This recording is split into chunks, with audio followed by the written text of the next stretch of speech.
The technologies that have made misinformation and disinformation so effective have also been used to great effect by the types of people and groups who attempted an insurrection against our country.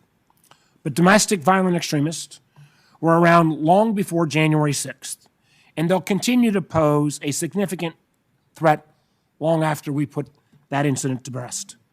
And that, my friends, is just the beginning of this broadcast. We titled Chilling Warning, Congressman Declares the American People Should Be Scared to Death of This.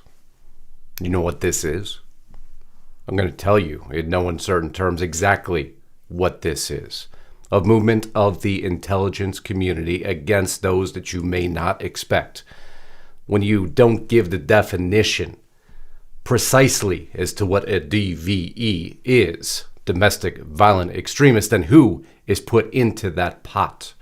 Who is subject to this Biden administration intelligence arm now weaponized against the American people? So much so that a congressman comes out and offers a dire warning to each and every one of us. We're going to get there very quickly as I walk through not only the Senate hearing you saw there, but also a separate hearing that occurred, all tying together into what is a mosaic that none of us could have expected to see.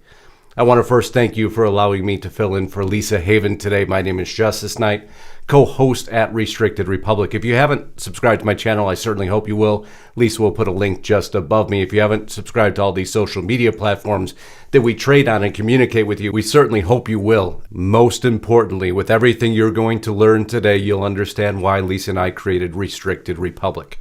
We put together a very special offer for you by using discount code FREEDOM at monthly checkout, 24 months for $5 a month, plus 14 days free to get started. We hope you'll take us up on this offer, because once you learn what I'm about to tell you, you'll understand the lights here can go out in a moment.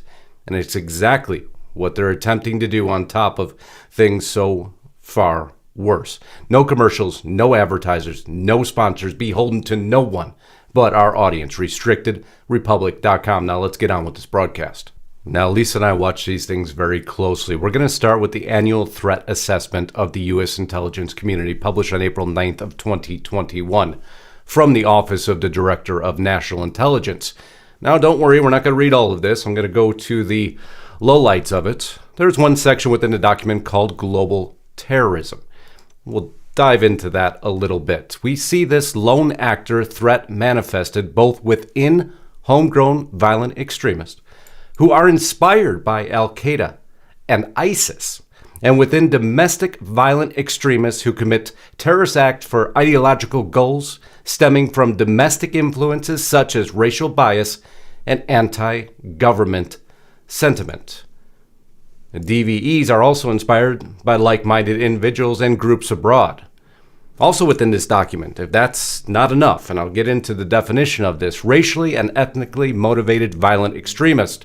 Again, we'll drill down. DVEs motivated by a range of ideologies that are not connected to or inspired by jihadi terrorist organizations like Al-Qaeda or ISIS pose an elevated threat to the United States. This diverse set of extremists reflect an increasingly complex threat landscape, including, once again, racially or ethnically motivated threats and anti-government or anti-authority threats. So I want you to just consume that for a moment. We're only going to show 2 more slides on this very important document. Anti-government or anti-authority threats. In other words, if you disagree with the current administration, they will bundle you in to this new DVE threat assessment. But there's a secondary document coming out, allegedly Wednesday of this week, that the congressman warns what's about to happen. Devin Nunes warns about what's about to happen because they're reading the definitions within these documents. Let me show you one more just to frame this in before I get into the testimony itself. That's right. The words from the people who are going to be responsible for what will be the largest dragnet of conservatives, Republicans, and potentially patriots this country has ever seen. Let's go back to the document now.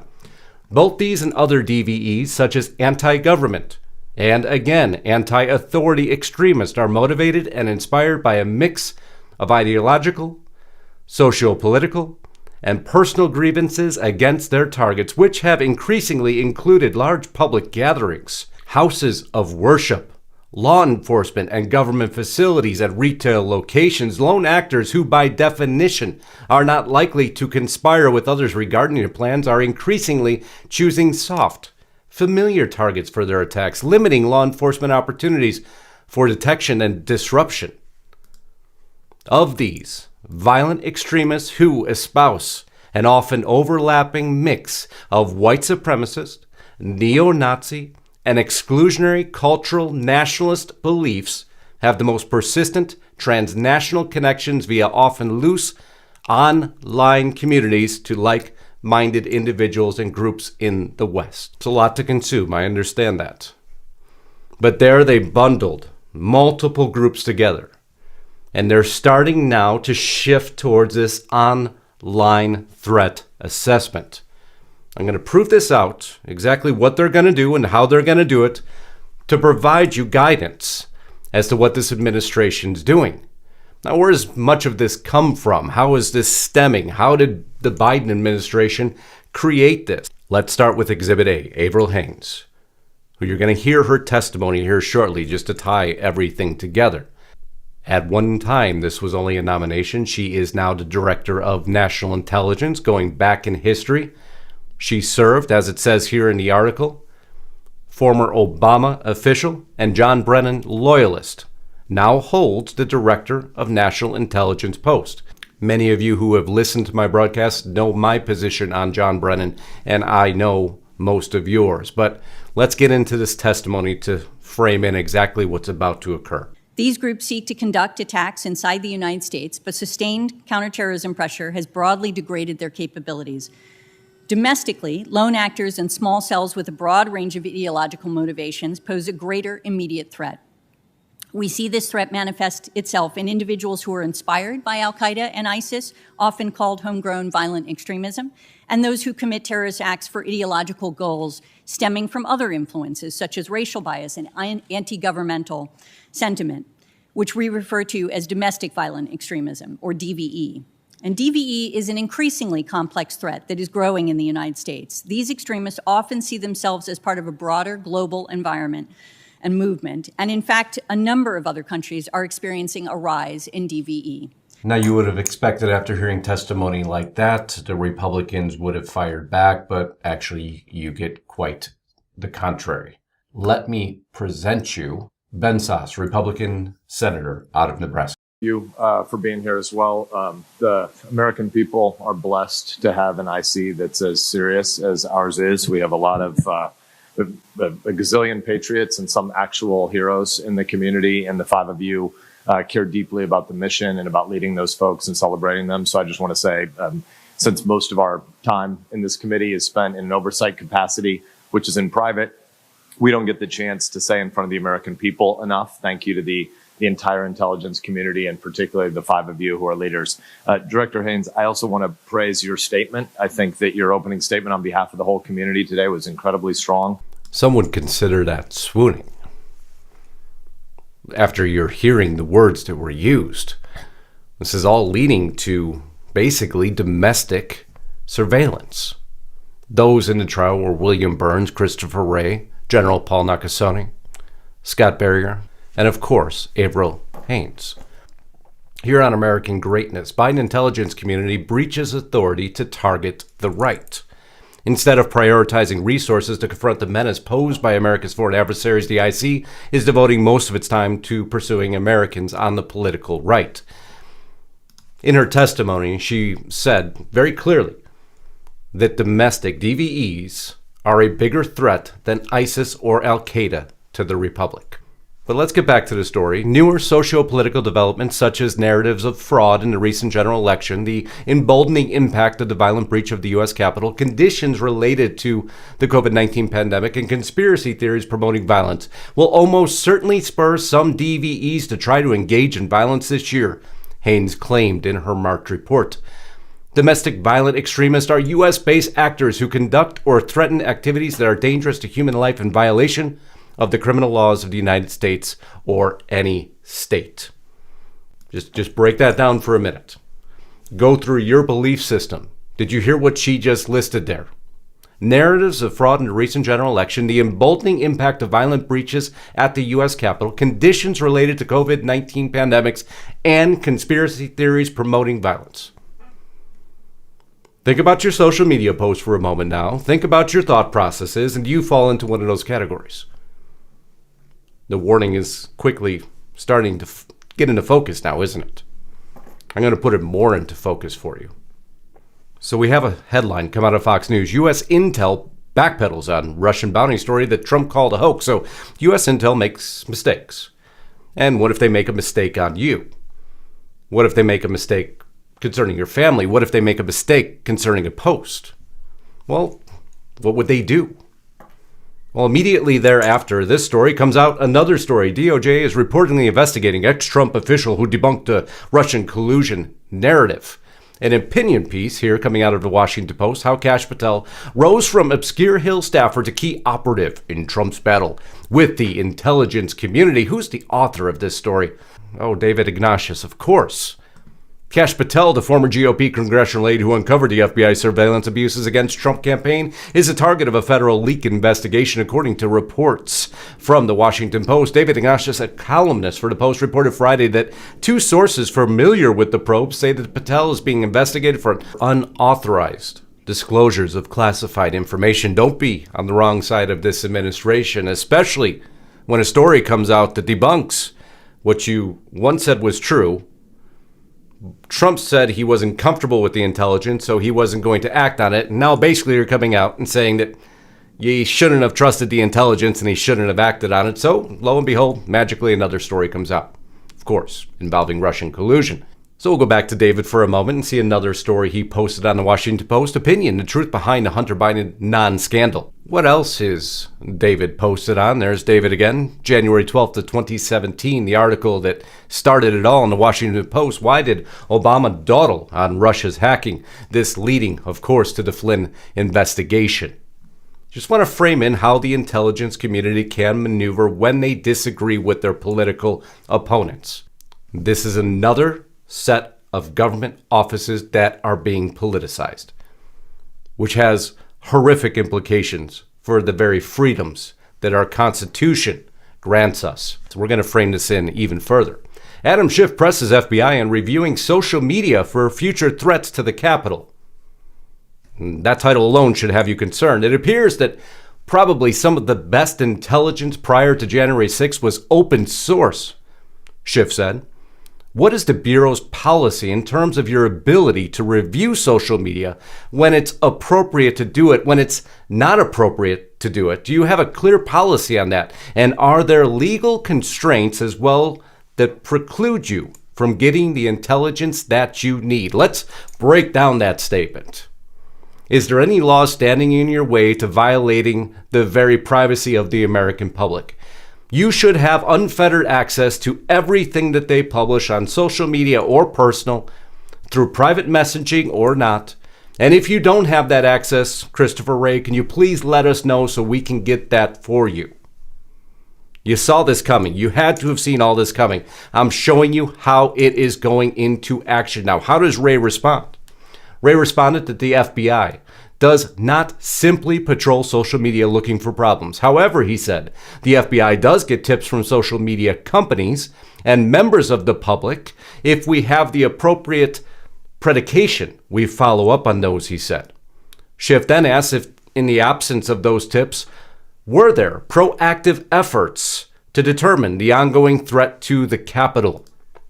Wray said, with specific events, there are certain algorithms and things we can run that are targeted towards a specific event and specific threat to a specific event. And in those situations, the FBI can be more proactive in running different kinds of queries and searches looking for indications of trouble, but not kind of in a more broad and open-ended way. So Schiff cuts in again, asking Wray whether there is an ongoing effort to identify additional threats to the Capitol building through social media, or if it is constrained by your ability to review social media, constrained by the privacy that we are each granted by our Constitution, is what Adam Schiff is questioning. The answer Although Ray said the ongoing effort does not consist of just kind of randomly wandering through social media looking for problems, there's an avalanche of tips to come in from the public to both our field offices and National Threat Operations Center. There are all kinds of leads, assessments, preliminary inquiries, and full field investigations that flow out of those, all of which may be geared towards getting in front of and anticipating any kind of threat to the Capitol or to state capitals. The precogs arrive again. Pre-crime. Pre-crime. This is happening in testimony right now. Right now. This administration is taking the intelligence agency and working it towards stopping one party. Just like they're doing with the Supreme Court, as we've discussed. But let's listen to more testimony. That facilitate either government or the private sector being able to get ahead of what we've seen with SolarWinds and with Microsoft. General Knox. Senator, I'm not seeking legal authorities either for NSA, for U.S. Cyber Command.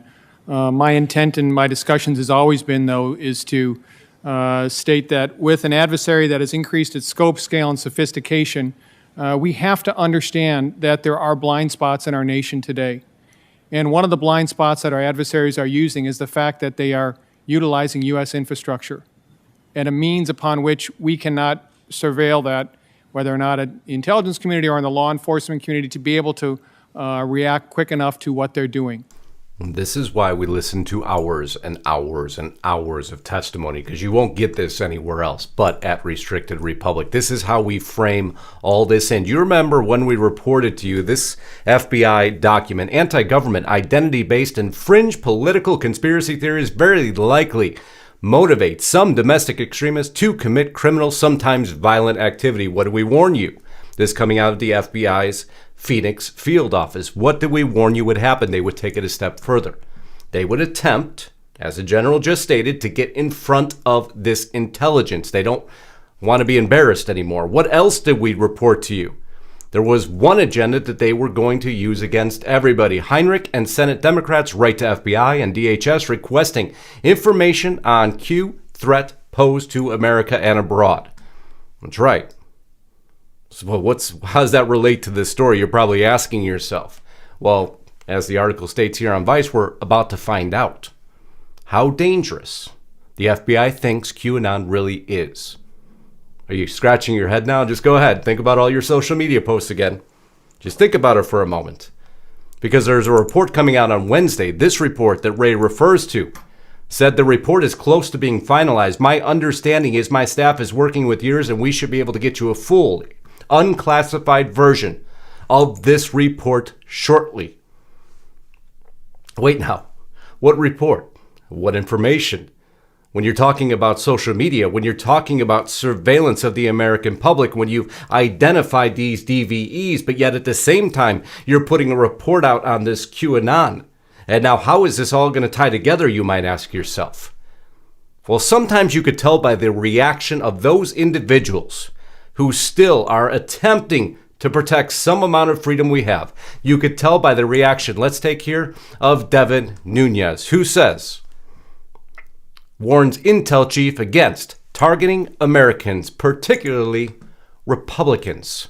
He goes on to state, the Democrats see political benefits in characterizing wide swaths of American citizens, particularly Republicans and conservatives, as politically suspect, politically violent, and deserving of government surveillance, says Representative Devin Nunes of California, the panel's top Republican. However, I will remind those assembled here today that our intelligence community exists solely to counteract foreign threats. He added, as for the leaders of the intelligence community, I hope you plan on spending a reasonable amount of time in upcoming years on activities other than investigating conservatives and spying on Republican presidential campaigns. But that is not all. He states, Republicans feel like they've been targeted, and you hear that every single day when we're out with constituents. Mr. Nunes said at a hearing, and it's up to you, Director Haynes, really as the leader to ensure that this stops and it ends, but it seems like it's getting worse. Do you know who this gentleman is? Utah Representative Chris Stewart, taking a big leap of faith and declaring, As she further described, talking about Haynes, the intelligence community's role is not involved in collecting and focused on domestic intelligence, but rather to provide analysis based on what has been collected by our domestic mission partners and to support them in their work and effect. Mr. Stewart replied, "I have to tell you, Director, I just disagree with you. And I think the American people should be scared to death of this. That we have now crossed what I believe is a Rubicon where you're saying to the CIA, help us look at domestic terrorism. And we as Americans should be absolutely scared to death of this. They have now put into place an effort to turn all arms of the intelligence community against those that politically disagree with the administration.